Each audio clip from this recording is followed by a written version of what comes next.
Not another Mustang. Now that we have that out of the way, what's up guys? Matt Maran here. This is my new 2016 Mustang GT. Yes, another Guard 2016 Mustang GT. The last video I posted of why I'm selling the other Guard Mustang GT, most people seem to have just saw the title, clicked it, and commented with immediately giving their car recommendation, which I appreciate. I appreciate the comments, no matter what they are. But if you actually watched the video, then this shouldn't be a surprise, because in that video I said that I was closing in on a deal on two different GT Mustangs, and so it was never any doubt in my mind about what I was going to get. It was going to be this. I mean, I've considered other things in the past, but again, like I said many times in the last video, the reason why I was sold the other Mustang GT is because the offer was just too good to pass up. The car had a bad history and stuff, and so it was just a good opportunity to start fresh, get out of a deal that potentially could end up in negative equity if I tried to trade it in a year or two, whereas this should hopefully put me in a much better position. So it is another Guard 2016 Mustang GT Premium. I'm going to run over briefly a couple of the things that this car has that the old one did not have, which are nice little improvements here, as you might be able to see right off the bat. We'll just go right to it here. First is it has the black package, which is really cool. It gives you these black 19-inch wheels that I wasn't crazy about in pictures, but now seeing them in person, they're actually growing on me really quickly. And again, this is supposed to just be a temporary car until hopefully Ford makes a 2018 Bullet, and I will trade in for one of those. But if not, I think this would still be a great car to keep forever. I may eventually just change the wheels if I decide to keep it long term, and put some torque thrust style wheels or something on there. But actually, I really love these wheels. They're not quite as many spokes and as complex as the performance package wheels, but still gives you that nice blacked out kind of look. Another thing with the black pack, you get the blacked out pony emblem, which is kind of a cool midway point, since the previous one had the chrome pony emblem and this one is blacked out. It's kind of a halfway point between a Bullet, which would have no pony emblem whatsoever. So this actually feels a little bit closer to a Bullet, honestly, even though the wheels aren't torque thrust style, just because everything's blacked out and it's more, I guess, sleeper in its appearance. And that also extends out to the 5.0 badge here, which is blacked out. You have the red dot, which I think is a cool little touch. This one does not have the black painted roof. I know it's hard to tell because it's a cloudy day, so this car probably looks black on camera, but it's definitely the beautiful Guard green. That's one of the things I love about Guard green, and why I didn't want to just get a 2017 and wrap it green or something like that. I wanted to get Guard because this color is so complex. You can see now the sun's out for a split second here. I apologize for the noise as well, but you can see it's got some really nice flake in it, and you can tell it looks green in sunlight, and then when it's cloudy it looks gray, at night it looks black. But it's just a very complex color and I love it. Anyway, one thing that is painted black is this spoiler, which I could take or leave. It doesn't really bother me either way, and especially on a dark color like this, it pretty much blends in. So unless it is a bright day and you can see the green in the paint, most people probably would never even notice the spoiler is black, but it is in fact black. I also love, and this is something maybe a lot of people don't realize, but the black pack gives you these dark tinted taillights. Now they're not much darker, but especially on camera they look a lot darker. In person it's quite of a huge difference, but it's not that the outside lens is tinted or anything, it's just the inner parts here that are usually, I think, a little bit of a lighter silver that are black, and so those parts being painted black makes this whole thing a little more mean looking, I guess. And I really love that. I think honestly this is my favorite thing about the new car here, is those darker taillights, which just give it a really cool look in my opinion. You also have the black GT badge here.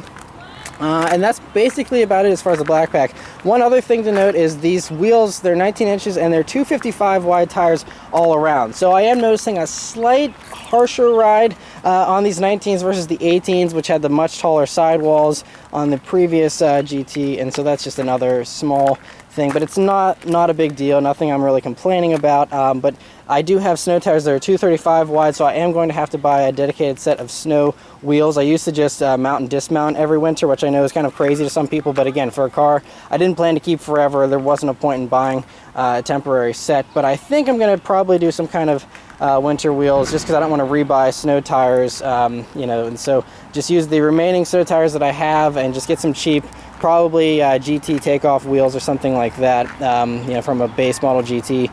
Throw those on here for the winter with the 235 wide snow tires and be set. But yeah, so I mean, it looks really good now. Again, me being, a little bit of a perfectionist. I mean, I used to be a detailer and stuff. I feel like I take pretty good care of my cars.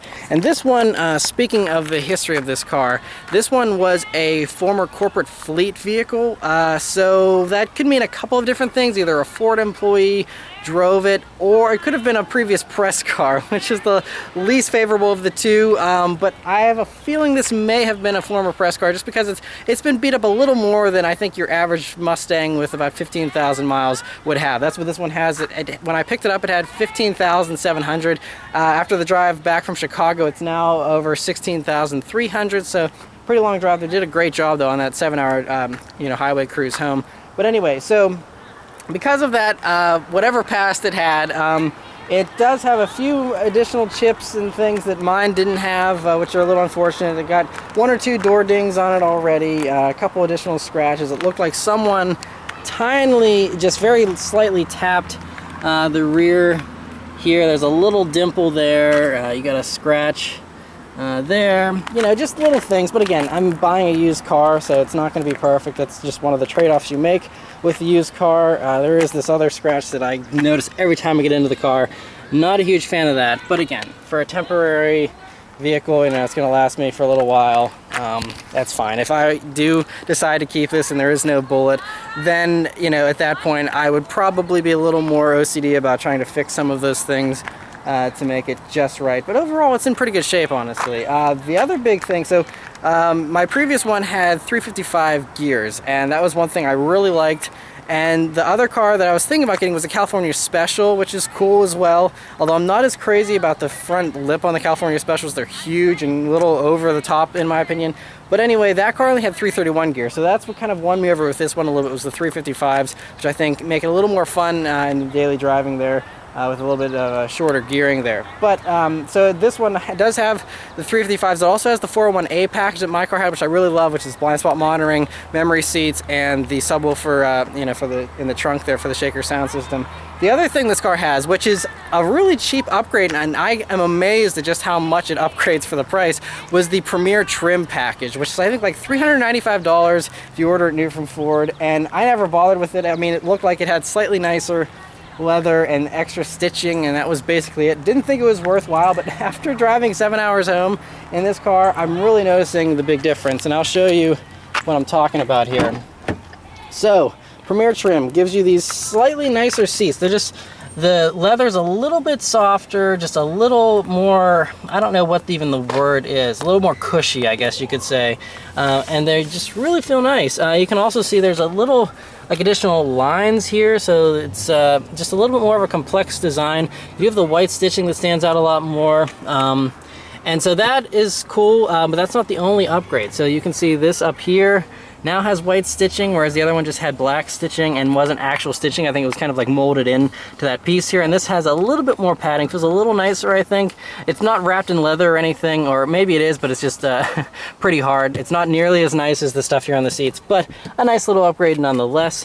But the biggest thing is I like resting my arm on this door panel here, and this on normal premiums and base models is just a hard plastic, whereas this, it actually has a little bit of give to it, and it's a little spongier.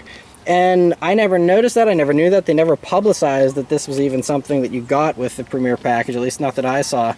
And so that's actually really nice, because whenever I'm resting my elbow on here now, just cruising along with the windows down or whatever, it's a little bit of a softer surface, which again, small little things, but whenever you're driving these cars a lot like I do, that's something that actually I really appreciate. All this stuff here on the doors feels mostly the same, but not a huge difference. Again, it's only 395 bucks. It's just, I mean, I probably wouldn't buy it on my own if I was, ticking an order sheet and, choosing options. But it is a nice little upgrade to have, and, and even the back seats also get that same improvement. And they're actually a lot softer, I think, here in the back than they are on the standard leather seats. So, but yeah, that's basically it. This is a 2016. I was insistent on a 2016 so that I could get the Apple CarPlay Android Auto. This one doesn't have the upgrade done to it yet. That's something you would take to a Ford dealer to do. So I have to swap in the USB hub that I ordered. It's like 55 bucks. I did it on the last GT. Very easy with that, and then a quick software update you just put onto a USB stick and you're set. So that's good. And so I'm just going to switch that over. And then another thing I love about the 16s, and only came on the 16 2016s was the hood vent turn signals that you get there. And so those are really just one of my favorite parts about this car. Making left turns at night is just always fun. Just dumb little things like that I really love about the Mustang that kind of set it apart with all those little extra features that you usually don't get on other cars. But yeah, so that's basically it. I know, hopefully you're not too disappointed. It would have been fun to get a temporary car. You know, kind of dabbled with the idea of being a little nostalgic and getting another 2013 BRZ. You know, if it's, again, a car I'm only going to keep for a year or two. But, you know, the rumors keep going back and forth about the 2018 Bullet, about whether there will be one. There's hints from time to time in a way, but it really can still go both ways, honestly. So it's not a certain thing, so I didn't want to buy a car that's a temporary car and then have 2 years go by and Ford never do a Bullet and then be like, man, like, now what am I going to do? Because it's not a car I wanted to keep forever. Whereas this is a car that, you know, I could swap the wheels of torque thrust, and it basically is like, you know, a Bullet as far as, you know, most things go. I could delete the badges and stuff if I really wanted to and go the full 9 yards there with, you know, making it into a Bullet. But it's basically still, you know, what I wanted and what I loved about the previous GT. And so, yeah, I'm really excited about it. It's still going to be great, and looking forward. I'm just so happy because, you know, the other one was going to be in the shop for another 2 weeks or so. So this is kind of a nice little shortcut to get back into the car that I love driving, enjoy it here for the summer. And should be a really great car. And like I said, I think, you know, the darker tail lamps and a little bit sleeker look is really a nice upgrade as well. So yeah, let me know your thoughts about it. I'm sure there's going to be lots of hate. I know it's not the most exciting, but this channel isn't really about my car. It's about the cars that I review and, you know, automotive news and stuff like that. The car is just kind of in the background, and I do videos occasionally, you know, on little updates that are worth talking about. But you know, it's not like a focus on the channel, and so I have to keep my sanity. I could drive some crazy race car or do something that's, you know, really exciting, do some crazy build, but that just stresses me out way too much. As you saw with the EcoBoost, even just doing bolt-ons stresses me out sometimes. And so I like a car with a factory warranty. I like a car that's reliable. I can get in, I don't have to worry about it. I don't have to check 15 things every time I drive it. I just hop in it and drive and have fun. And that's how the GT is. It's a very reliable platform here with this proven 5-liter. It's a really, really good car, and just fits what I want the best, like I said. So hopefully you guys understand, and thank you guys very much for watching. Thank you for your support. Let me know your comments below. Thank you guys very much for watching. I'll see you next time. Take care.